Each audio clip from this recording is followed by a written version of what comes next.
welcome to my channel. Subscribe, listen, and enjoy my stories every day. It all started innocuously enough on a lazy Sunday afternoon. The sunlight lazily poured through the living room windows, casting long shadows across the hardwood floor. My wife, Elara, had left to grab some groceries, her cell phone forgotten on the couch. That's when it rang. The sharp trill of the ringtone sliced through the quiet. Curiosity nudged me closer, and I glanced at the screen. An unspecified number blinked back, unfamiliar and insistent. Elara didn't have many contacts that would be unknown to me, which piqued my interest further. As the phone continued to buzz, the caller gave up, leaving the screen dark once again. Something about the persistence tugged at me. I scribbled down the number on a piece of scrap paper from the coffee table, a decision that would unravel everything. For the next week, that number haunted me. I tried to trace it through various apps and online services, but no luck. It was as if the number was a ghost, untraceable, existing only to torment me. Elara, oblivious to my growing obsession, carried on with her usual warmth and distraction, but something in her demeanor had started to seem off, detached, even distracted when she thought I wasn't looking. The opportunity to solve the mystery came unexpectedly. I visited my mom's quaint little house in the suburbs for our weekly dinner, a tradition we both cherished. As I was helping her with the dishes, her phone rang. The same number. My heart slammed against my ribs, a cold sweat breaking across my forehead. Sonny, she answered cheerfully, a nickname she reserved for my younger brother, Marcus. The floor seemed to tilt beneath me.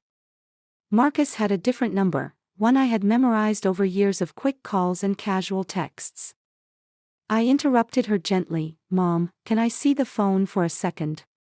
She handed it over with a puzzled smile, her eyes following my stiff movements. "Hey, Marcus, it's me," I started, my voice unsteady. "Oh, hey. I was trying to reach Mom. Just got myself a new number, forgot to tell you." The pieces clicked together with a painful finality. Marcus, my own brother, the frequent caller to my wife's phone. The implications churned my stomach, a nauseating swirl of betrayal and disbelief. When Elara returned home later, the air between us crackled with a tension she couldn't help but notice. "What's wrong?" she asked, her brow furrowing in concern. "How long have you and Marcus?" I couldn't finish the sentence, the words dissolving into a choked silence. Her face drained of color, eyes widening not with innocence but with fear. "It's not what you think," she whispered, a standard plea of the caught. But it was exactly what I thought. My brother and my wife, entangled in a deceit I could never have imagined. The foundations of my trust crumbled, replaced by a raw, seething anger that demanded action. "I can't even look at you," I said quietly, my voice shaking with restrained rage. "We're done, Elara." The following weeks were a blur of legal consultations and bitter arguments. Our marriage dissolved like paper in the rain, the ink of our vows running into indistinguishable smudges of regret. We signed the papers, divided our lives, and parted ways, leaving me to nurse a grievance that would redefine my notions of trust and revenge. As I stood outside the courthouse, a free man in one sense and forever chained in another, I resolved to ensure that the betrayal would not go unavenged. Elara and Marcus would understand the true cost of their deception. The plot was only beginning to unfold, and the depths of my planning would reveal themselves in time. The days that followed the divorce were a grim parade of dark thoughts and darker plans. Each morning, I woke with the weight of betrayal pressing down on me, an anchor to a sea of anger and hurt. But it was in this abyss that I found the resolve to act.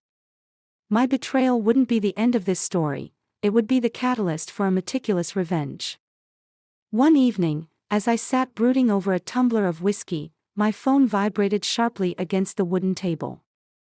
The screen lit up with the name of an old friend, Leo, who had always had a knack for finding out things that weren't meant to be found.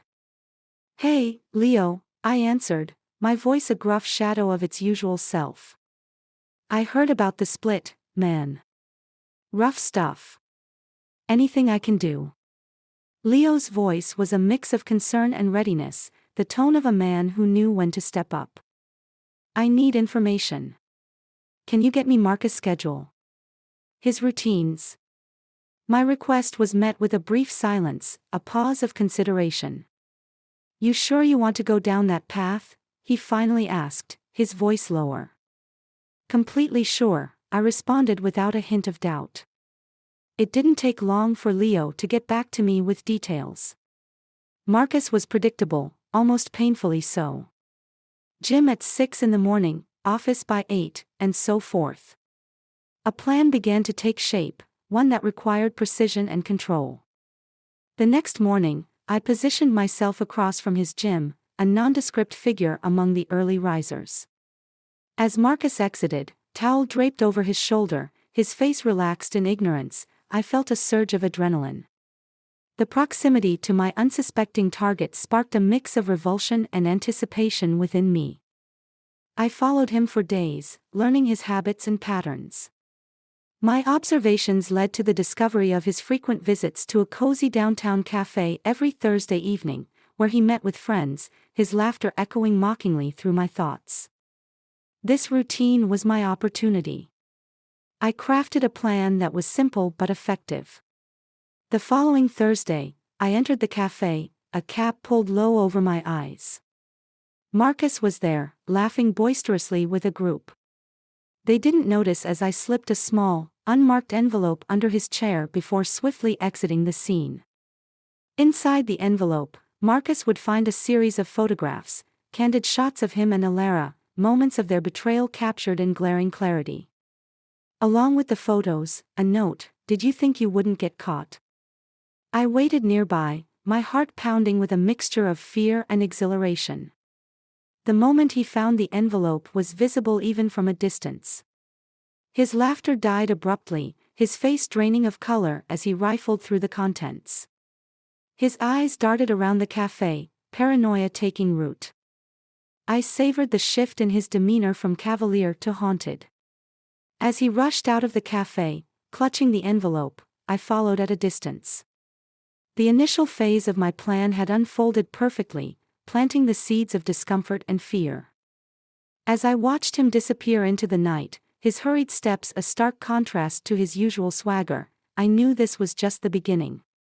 The real retribution was yet to come, and it would unravel both him and Alara in ways they couldn't anticipate. The storm was gathering, and I was at its helm, steering it toward a conclusion they'd never forget. The next step in my carefully orchestrated plan required an element of direct confrontation. I wanted Marcus to feel the pressure, to squirm under the weight of his guilt and fear. It was time to confront him, to tear away the facade of brotherly love he had so cruelly betrayed. A few days after the cafe incident, I tracked Marcus to his favorite upscale bar where he often unwound after work.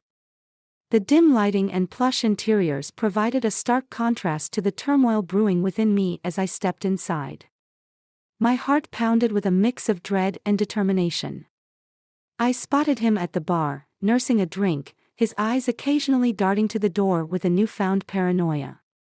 Slipping into the seat beside him, I kept my voice even. "Enjoying your evening, Marcus?" He jerked visibly, almost spilling his drink. Turning, his face a mask of feigned surprise, he stuttered, What are you doing here?" "I thought we should talk. Face to face. Man to man." My words were calm, but they carried an undercurrent of icy hostility. Marcus swallowed, his Adam's apple bobbing visibly. "Look, I can explain." "Save it. I've seen enough, heard enough. Now, you're going to listen." I cut him off sharply, my stare unyielding. The bar's background hum seemed to fade away as we delved into a tense conversation. I confronted him about everything: the calls, the meetings, their betrayal. With each accusation, his defenses crumbled, his usual charm dissolving into desperate apologies. "You were my brother, Marcus. How could you?" My voice broke the calm I had been maintaining, the hurt seeping through. I am sorry. It just happened. I didn't mean to hurt you. His plea was weak, his words faltering under the gravity of his actions. It just happened. You destroyed my marriage, our family, and you say, it just happened. I slammed my hand on the bar, drawing a few glances from nearby patrons. The conversation grew heated, voices raised, a palpable tension enveloping us. Marcus attempted to placate me, offering reparations, pleading for forgiveness. But it was too late for remorse. My path was set. I want you to suffer as I did. And trust me, this isn't over. My parting words were a cold promise as I stood, leaving him pale and shaken. Stepping out into the cool night air, my mind raced with plans and possibilities. My revenge needed to escalate, to match the scale of their betrayal. I needed to expose them, to tarnish their reputations as they had tarnished my trust. Over the next few days, I executed the next phase: anonymous tips to Marcus's workplace about unethical behavior, suggestive photos sent to gossip columns, vague hints of scandal whispered in influential ears.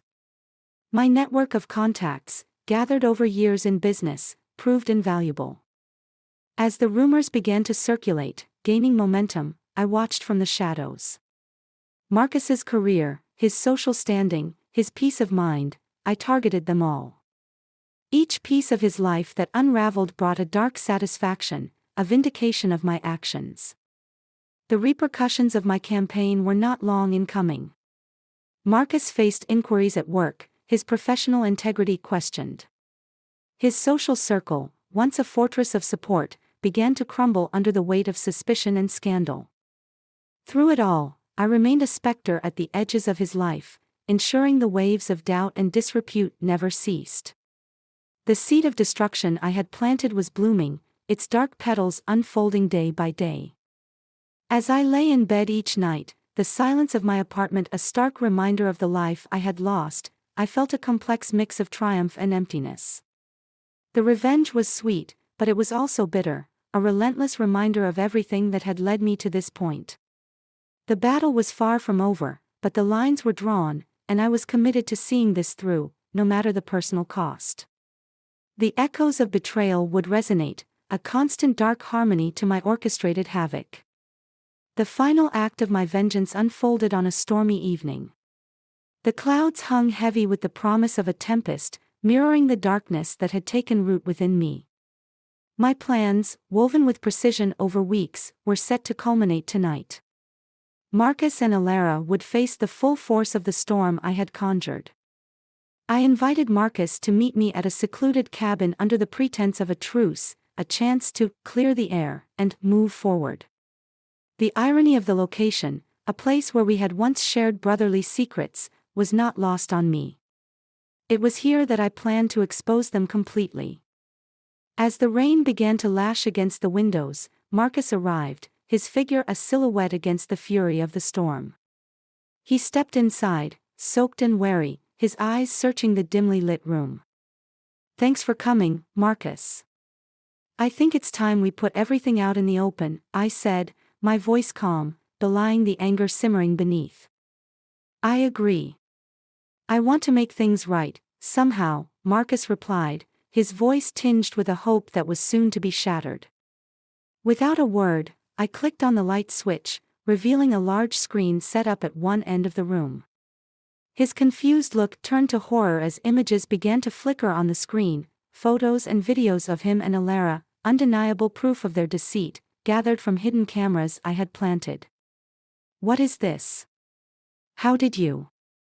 Marcus stammered, stepping back as if he could physically escape the reality confronting him. "This is your chance to see the truth.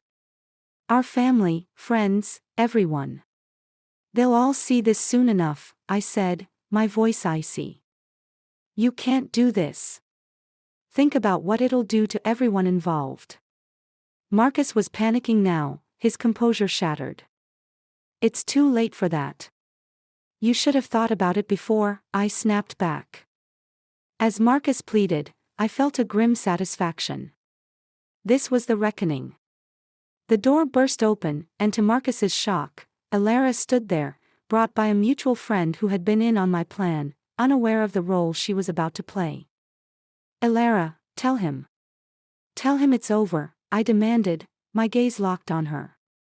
Tears streamed down her face as she faced both of us, her voice breaking as she spoke. It's true. I'm so sorry. It was never meant to hurt anyone this much. And you, Marcus? Anything to say? I asked, my voice cold as steel. He shook his head, the fight draining out of him. I don't even know who I am anymore, he muttered, defeated. As of tonight, consider whatever bond we had as brothers destroyed. You'll get the divorce papers tomorrow, Elara. I want nothing more to do with either of you, I declared, turning away to hide the tremor in my voice. Elara left the cabin sobbing, disappearing into the storm. Marcus lingered, a ghost of the brother I once knew, before he too vanished into the raging night. As the screen flickered off, the silence enveloped me. The revenge was complete, the betrayal avenged, but the victory was hollow. The cabin, filled with echoes of a once happier past, now stood as a monument to the destruction wrought by deception. I sat alone, the storm outside mirroring the turmoil within. My revenge had been ruthless, the traitors punished, but at what cost? The bonds of love and trust one had violently severed tonight would never be mended. As the storm raged on, I realized that the path of vengeance, once embarked upon, could only lead to isolation. In the solitude of the cabin, as the echoes of the storm faded, I contemplated the ruins of relationships that lay in the wake of my retribution. The lesson of the cost of betrayal and revenge settled in with the chilling finality of the silence that followed the storm.